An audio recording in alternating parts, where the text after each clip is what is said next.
আজকে আমি আপনাদের মাঝে স্পেশাল আলুর দমের রেসিপি নিয়ে হাজির হয়েছি। তো আমি যেভাবে স্পেশাল আলুর দমের রেসিপিটা বানিয়েছি, এই রেসিপিটা ফলো করে আপনারা যদি বাসায় একবার আলুর দমটা বানিয়ে খান, তাহলে কিন্তু রাঁধুনির হাত সবাই চিটেপুটে খাবে এবং বারবারই কিন্তু খেতে চাইবেন। আর এই আলুর দমটা এতই সুস্বাদু হয়, এটা আপনারা লুচি, পরাটা, আলু এবং আপনারা বিকেলের নাস্তায় যে কোনো সময় কিন্তু আপনারা খেতে পারেন। প্রথমে আমি আলুটা সেদ্ধ করে চুলে নিয়েছি, এবার রান্না করে নিয়ে পালা।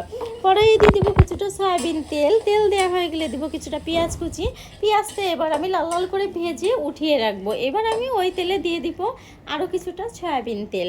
সয়াবিন তেলটা দিয়ে আমি এখানে আদা রসুন জিরা বেটে রেখেছিলাম, সেটি দিয়ে মশলাটা আমি তেলের সঙ্গে ভালো করে একটু হালকা ভেজে নিব।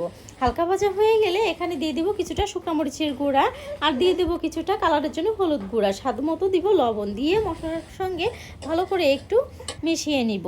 যখন মশলাটা মোটামুটি ভাজা হয়ে যাবে, তখন আমি কিন্তু এখানে আর একটু পানি দিয়ে মশলাটা ভালো করে কষিয়ে নিব। মশলা দিয়ে যখন তেল ছেড়ে দেবে, দিয়ে দেবো গরম মশলা গুঁড়োটা দিয়ে আরও কিছুক্ষণ মশলাটা নেড়ে চেড়ে কষিয়ে নিয়ে তারপর আমি আগে থেকে সেদ্ধ করে ছুলে রাখা আলুগুলো দিয়ে ভালো করে মশলার সঙ্গে নেড়ে চেড়ে কিন্তু কষিয়ে নেবে। এ পর্যায়ে আগে থেকে কোনো আমি পানি দিব না। যখন ভালো করে আমার আলুটা মশলার সঙ্গে ভাজা হয়ে যাবে বা ভালো করে কষানো হয়ে যাবে, তখন আমি হালকা একটু পানি দিয়ে দিব।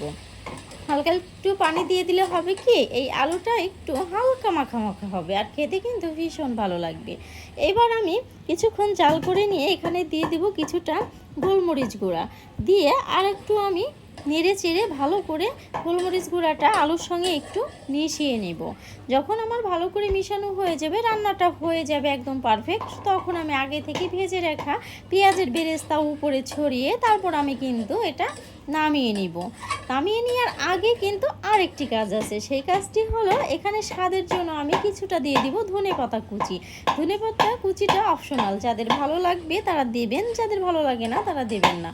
স্বাদটা কিন্তু ধনেপাতা দেওয়ার আগেও হয়েছিল, আর ধনেপাতা দেওয়ার পরে আর একটু বেড়ে গেল। তো দেখতেই পাচ্ছেন মাশাআল্লাহ আমার রান্নাটা কত সুন্দর হয়েছে। তো আপনারা কিন্তু চাইলে আমার মতো এইভাবে মজার মজার আলুর দম বাসায় কিন্তু তৈরি করে নিতে পারেন। আমার রেসিপিটা ভালো লাগলে অবশ্যই কিন্তু কমেন্ট শেয়ার করবেন এবং আমার চ্যানেলের সাথেই থাকবেন এবং আমার চ্যানেলটাকে সাবস্ক্রাইব করবেন। ভালো থাকবেন, সুস্থ থাকবেন সবাই। আল্লাহ হাফেজ।